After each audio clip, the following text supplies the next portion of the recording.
ये काल है, ये काल किसी पर दया नहीं करता, क्रूर है। जब उसका शत्रु मरता है तब नहीं कहता ये काल निर्दयी है, इतना क्रूर परिणामी है। जब रावण की मृत्यु हुई तब नहीं कहा लक्ष्मण ने कितना क्रूर परिणामी है। उसकी इतनी रानियां सब विधवा हो गई, उसके पुत्र नाथ हो गए, उसका राज्य सब भीड़ जैसा सुनसान हो गया, तब तो नहीं कहा। और यदि राम के सामने से लक्ष्मण जी की मृत्यु हो जाती है तो राम जी कहते हैं ये मेरा भाई मरा ही, रावण तो मर गया, मेरा भाई मरा नहीं। मृत्यु हुआ तो स्वीकार कर ली कि मृत्यु हो गई, पर यहां मृत्यु स्वीकार क्यों नहीं की? मृत्यु को क्या जानते नहीं थे कि जीवन में कभी मृत्यु देखी नहीं थी? ये मोह होता है, मोह। ये मोह ऐसा है कि सत्य पर भी असत्य का पर्दा डाल देता है। ये मोह ऐसा है जो है उसे दिखाता नहीं, जो नहीं है उसे दिखाता रहता है।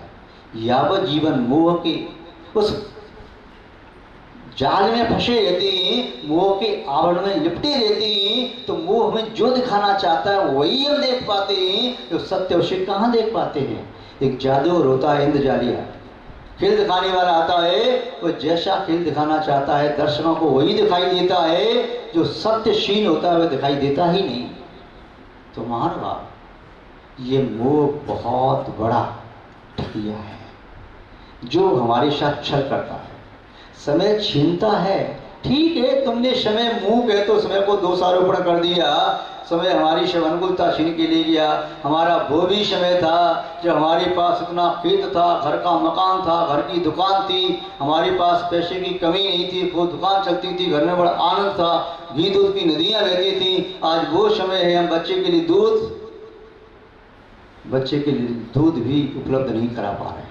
आज ये समय है कि कभी समय था हमारे दादा परदादा लाखों रुपए का दान करते थे, आज समय है कि हम बच्चे की फीस नहीं भर पा रहे। कभी वो समय था हमारे दादा परदादा ने मंदिर बनवाए, धर्मशाला बनवाई, कुआं खुदवाई, बाग लगवाए, खूब दान दिया, गरीबों को दान दिया। वह बात आज भी मैंने सुनी है, याद है थोड़ी थोड़ी। किंतु आज समय ये है कि मेरे द्वार पर एक छोटा सा पेड़ भी नहीं, मेरे पास कुछ भी नहीं, मैं आज दूसरों के सामने हाथ फैलाने को मजबूर हो गया। ये समय कितना निर्दयी है, ये समय कितना क्रूर है, ये समय कितना पापी है, यह समय किसी पर तरस भी नहीं खाता। मैं समझता हूँ समय से ज़्यादा ईमानदार न्यायप्रिय संसार में कुछ भी नहीं है, जो साक्षी भाव से संसार के प्रत्येक द्रव्य और गुण का परिणमन देखता है किंतु उसमें रंजायमान नहीं होता।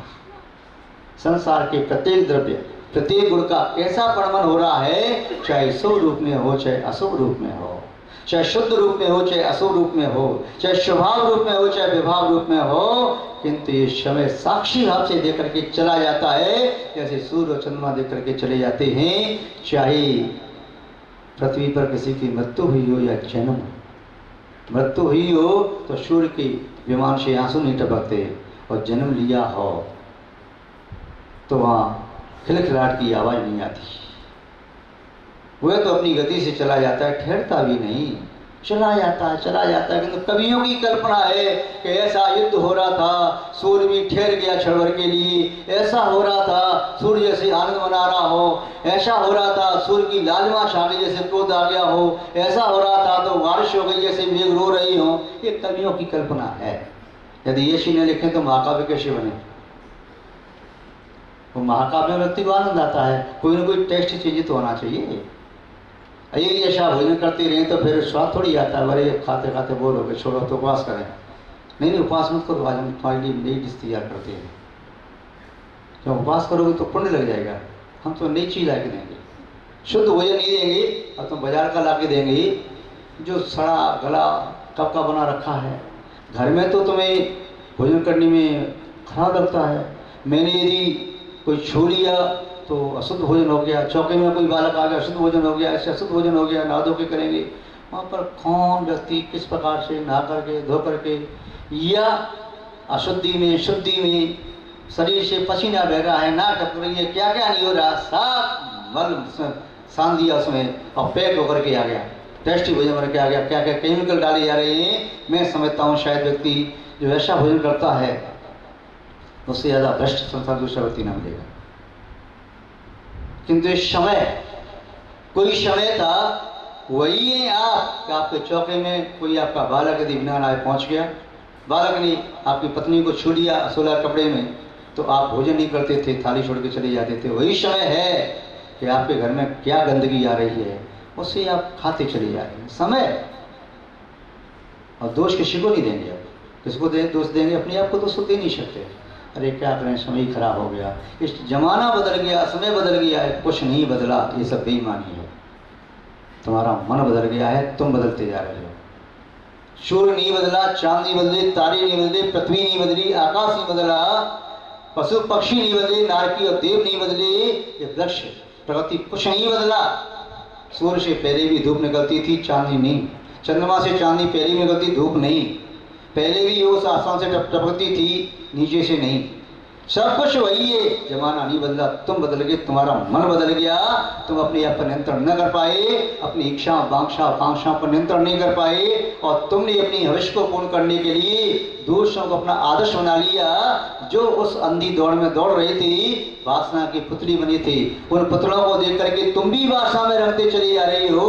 तुमने अपने महापुरुषों को भुला दिया, जिन महापुरुषों ने अपनी आन बान शान के लिए अपना सब कुछ कुर्बान कर दिया था, उनको भुला करके तुमने अपनी आदर्श वे बना लिए जो भोगी हैं, जो नरक में जाने वाली हैं। उनको आदर्श व्यक्ति बनाएगा तो नरक की तैयारी ही करेगा। उन महापुरुषों के दिया आदर्श बनाया होता, उन्होंने मोक्ष प्राप्त किया।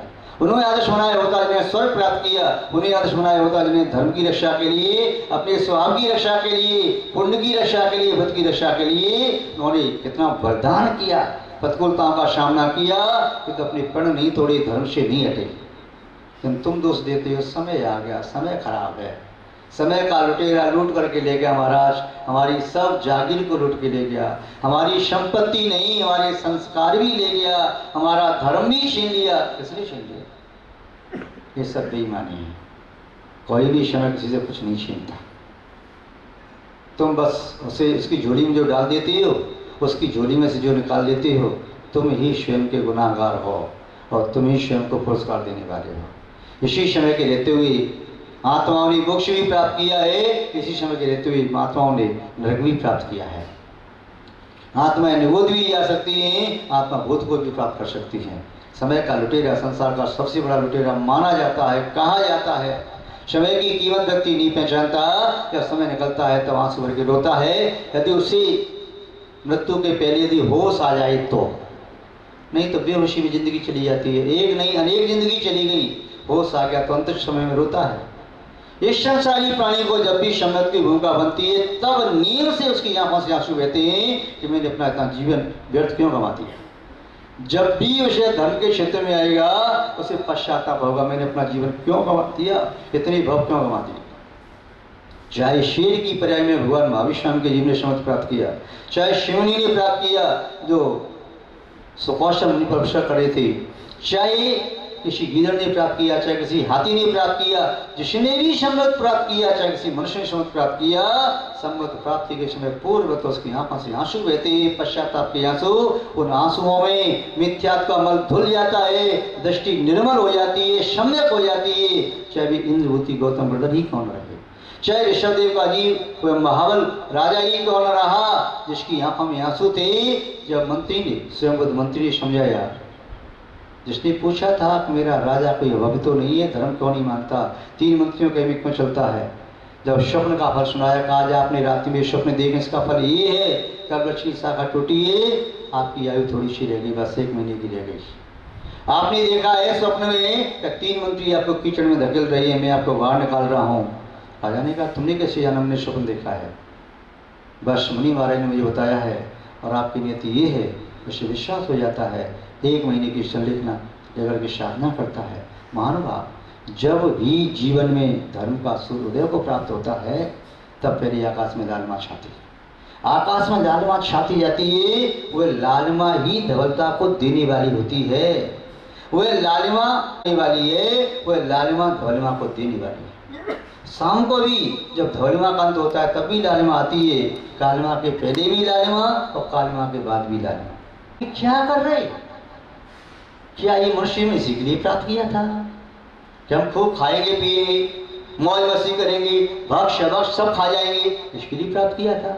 कि आज मनुष्य में इसके लिए प्राप्त किया था खूब भोग भोगेंगे, चाहे लीगल रूप से, चाहे इलीगल रूप से, चाहे रात है, चाहे दिन है, चाहे उससे संपर्क करना उचित है, चाहे अनुचित है, इसके लिए प्राप्त किया था? या भयभीत होने के लिए, या परिग्रह का संचय करने के लिए? ये चार संज्ञाएं तो प्रतीक भव में पूर्ण की हैं। आहार, भय, मैथुन, परिग्रह, ये चार संज्ञाओं का तो हमने हर जगह, हर बार, हर भव में इन चार संज्ञाओं के शिकार रहे, इनके लिए ही जीते रहे। क्रोध, मान, माया, लोभ, चार कसायों के लिए तो हमने प्रत्येक जीवन बताया है। यूँ के अतीत के सभी जीवन हमने चार कसायों के लिए बताए। कभी क्रोध की पुष्टि, कभी मान की पुष्टि, कभी माया की पुष्टि, कभी लोभ की पुष्टि, इसी के लिए व्यतीत करते रहे। यदि इस भव को प्राप्त करके भी यही करते रहे तो कौन सा बड़ा काम कर लिया?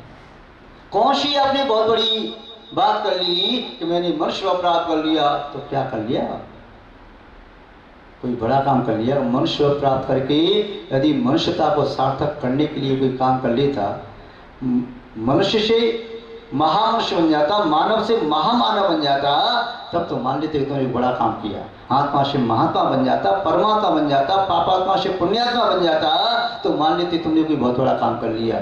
यदि इसी काम को पशु करते हैं, इसी कार्य को नारकी कर रहे हैं, इसी कार्य को देव कर रहे हैं, इसी कार्य को एक इंद्रिय जीव से लेकर के संगी पंचेंद्रिय तक सभी संसारी प्राणी कर रहे हैं, और हम मनुष्य होकर के 84 लाख योनियों में सबसे उत्कृष्ट योनि को प्राप्त करके भी वही काम कर रहे हैं, तो आप सोचिए कौन सा विशेष काम कर लिया? कोई विशेष काम तो नहीं किया। क्या विशेष काम किया? महानुभाव, तो समय के मायने हम ये समझें कि ये हमारा समय जीवन है। ये जीवन हमारी सामर्थ्य को, हमारी श्वासों को, आयु कर्म की उन निषेधों को लूट करके ले जाए, उसके पहले हमें जाग जाना है। हमारे भवन में चोर चोरी कर रहे हैं, वे सब कुछ सामान चोरी करके ले जाएं, उसके पहले पलंग को छोड़ दो। अलार्म घड़ी तुम्हें जगा रही है, माता पिता की आवाज़ तुम्हारी सुनाई दे रही है, और तुम देख रही हो चोरों को, उसके बावजूद भी यदि आलस में पड़े हो अपने पलंग पर, और चोर तुम्हारे सामने लेके जा रहे हैं, तो जिंदगी भर रोना पड़ेगा, सब लुट गया, सब लुट गया। इसलिए समय के रहते जाग जाना चाहिए। ये समय का लुटेरा, ये पहले तो समय ही लुटेरा है, ये समय लुटेरा मेरे समय को लूट लूट के लेके जा रहा है। मैं सदकार्य कर नहीं पा रहा। क्यों? क्योंकि समय निकलता जा रहा है, निकल नहीं जा रहा, हम समय को धक्का दे करके निकाल रहे हैं। किसी व्यक्ति से पूछो कैसा चल रहा है? ठीक है, समय काट रही हूँ। समय काट रही है, जो समय काट रहा है तो समय तुमसे लूट रहेगा, तुम ही समय को काट रहे हो। समय तुम्हें नहीं काट रहा, समय को तुम स्वयं करे, मैं समय को काट रहा हूँ। जो समय को काट रहा है वह वास्तव में काल को नहीं काट रहा, काल की आरे से अपनी आयु को काट रहा है। यह काल का आरा है, जैसे आरे से लकड़ी काटी जाती है, ऐसे इस समय के आरे से आयु रूपी शाखा काटी जाती है। महानुभाव, क्यों काट रहे समय को? कैसा चल रहा है? समय पास कर रहे हैं। क्यों किए? क्यों पास करें? मनुष्य प्रजा में प्राप्त करके समय पास कर रहे। समय पास करने के लिए अवस्था प्राप्त की थी, समय काटे से कट नहीं रहा। क्यों भाई? क्या बात होगी? क्या आवश्यकता पड़ी काटने की? क्या इस मनुष्य में पुण्य का कोई साधन नहीं है? क्या कोई धर्म का आलम्बन नहीं है? इस काल में क्या तुम्हें देवशास्त्र गुरु का सानिध्य नहीं मिला? क्या कोई तुम्हें धर्म के दो शब्द कहने वाला नहीं मिला? क्या तुम्हारे पास बुद्धि नहीं है, विवेक नहीं है? तुम क्या असंगी हो जो समय काट रही हो? क्या मनुष्य विवेक से सोच करके क्या आप उसका सदुपयोग नहीं कर सकते? आप जैसे व्यक्ति कह रहे हैं समय कम पड़ रहा है, समय कम पड़ रहा है, सोचता हूँ कि 24 के 36 घंटे हो जाए, इतने काम है। स्व कल्याण के लिए, पर कल्याण के लिए समय कम पड़ जाता है, इसलिए मैं सोचता हूँ समय और मिली, और तुम कहती हो कि समय कांटे से नहीं कटता। संभव है, तुमने जिसे अपना मान लिया था उसका वियोग हो गया जीवन साथी का, संभव है तुम जिसे छोड़ करके आ गई, अब पकड़ नहीं सकते, उसकी याद आ रही है तो समय कांटे से नहीं कटता। संभव है तुम्हें तुम्हारा पुत्र भाई को इष्ट था, वो छोड़ के चला गया, उसकी याद आती है, अब समय कांटे से नहीं कटता। संभव है तुम्हारे पास पहले संपत्ति थी, वह नष्ट हो गई, उसकी याद में अब रो रही है, जी रही है, तो समय कांटे से नहीं कटता। संभव है पहले आपका पुण्य का उदय था, पुण्य का फल भोग रहे थे, आज पाप का उदय है, इसीलिए समय कांटे से नहीं कटता। उस पाप के उदय में भी पुण्य को संपादित किया जा सकता है, पाप के उदय में भी पुण्य का दरवाजा खोला जा सकता है। ऐसे अनंत जीव हुए इन्होंने पाप के उदय में ही पुण्य का दरवाजा खोला, पुण्य के उदय में भी खोला जा सकता है, पाप के उदय में भी खोला जा सकता है। ऐसा नहीं सोचो कि पुण्य का दरवाजा नहीं खोला जा सकता, ऐसा नहीं है कि पुण्य का मार्ग बंद हो गया, ऐसा नहीं है कि धर्म का मार्ग बंद हो गया। संसार के सभी मार्ग बंद हो जाएं तभी धर्म का वह मार्ग हमेशा खुला रहता है, पुण्य का मार्ग हमेशा खुला रहता है। हम उसको चलना ही न चाहें ये अलग बात है, पीठ करके खड़े हो जाएं, सौगंध खा के संकल्प लेके इस मार्ग पर तो मैं जाऊंगा ही नहीं। कई व्यक्ति ऐसे होते जो कहते हैं शिखर जी गया था, ऐसी घटना हो गई, जिंदगी भर का त्याग, शिखर जी जाऊंगा ही नहीं। मंदिर जाते जाते इतना समय हो गया त्याग मंदिर जाने का, मैं व्यापार में घाटा लग गया, मंदिर जाऊंगा ही नहीं। कभी ये नहीं कहता भोजन करते करते बीमार पड़ गया, अब कभी भोजन करूंगा ही नहीं। कभी ये नहीं कहता कि विशेष सेवन करते करते मेरी पत्नी बीमार पड़ गई, अब विशेष सेवन करूंगा ही नहीं। कभी ये नहीं कहता कि मैं व्यापार करने के लिए जाता हूँ और व्यापार करते करते मेरा स्वास्थ्य खराब हो गया, मेरा अपमान हो गया, कोई प्रतिकूलता हो गई, आज व्यापार करने जाऊंगा ही नहीं। कभी ये नहीं कहता कि शरीर को प्राप्त करके मैंने नाना प्रकार के दुख प्राप्त किए हैं, अब संकल्प लेता हूँ कि शरीर को प्राप्त करूंगा ही नहीं, शरीर नष्ट करके मैं अशरीरी विदेह मैं बन जाऊंगा, सिद्ध बन जाऊंगा। ऐसा संकल्प क्यों नहीं ले लेते? ये क्यों नहीं कहते कर्म को जैसे मुझे दुख मिलता है इस कर्म को बांधूंगा ही नहीं। व्यक्ति की सोच उल्टी होती है तो उल्टा उल्टा सोचता है, जो सम्यक सोच उसकी जागृत हो जाए तो उसके जीवन में न कोई दुख है न कोई सुख, वह है, समय को पहचान सकता है। समय के रहते अपने समय को पहचानना ही चाहिए।